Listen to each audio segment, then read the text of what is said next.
আলাইকুম রহমতুল্লাহ। সম্মানিত প্রিয় বন্ধুগণ, হায় রে হায়, আজকের এই দৃশ্যটি দেখে তাদের অন্তরে খালি জ্বলে রে ভাই, খালি জ্বলে, অন্তরে ধাক্কা লাগতেছে।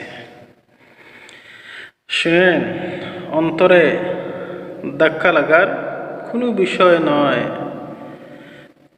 তাদের এমন এক রাজনীতি সংগঠন আওয়ামী লীগের, তারা সারাটাই জীবন স্বাধীন বাংলাদেশ, ৭১-এর স্বাধীন মুক্তিযুদ্ধ, এই সেই তারা বলে বলে চিল্লাইয়া গলা ফাটাইল, কিন্তু আজ ১৬ই ডিসেম্বর ৪টা লোক তাদের সংগঠনের মানুষ মাঠে নেই।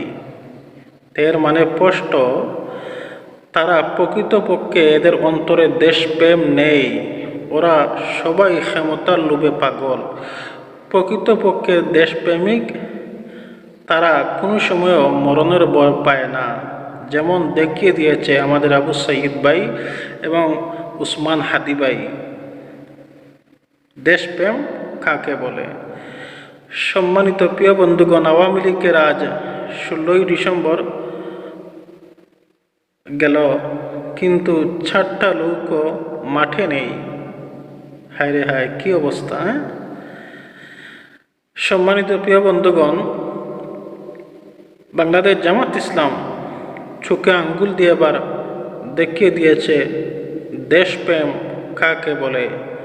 বাংলাদেশ জামাত ইসলামে আমিরে জামাত, তিনি মাঠে এই হাজার হাজার শত শত লক্ষ কর্মীদেরকে নিয়ে আজ ১৬ই ডিসেম্বরের মিছিল করেছেন এবং বাংলাদেশের মুসলমানদের বিজয় আজ পালন করেছেন। সমস্ত দেশবাসী আজ দেখছে। তাহলে বলেন তো, দেশপ্রেম কাদের মধ্যে আছে?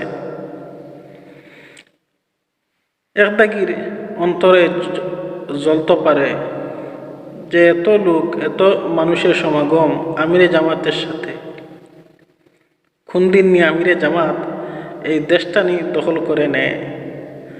শুধু আপনারা দেখবেন আর আফসোস করবেন। ইনশাল্লাহ আগামী বাংলাদেশ জামাত ইসলামের বাংলাদেশ হবে, কোরআন সুন্নাহ অনুযায়ী এই দেশ পরিচালনা হবে, ইসলামের বাংলাদেশ হবে ইনশাল্লাহ। বাংলাদেশ জামাত ইসলাম জিন্দাবাদ, জিন্দাবাদ।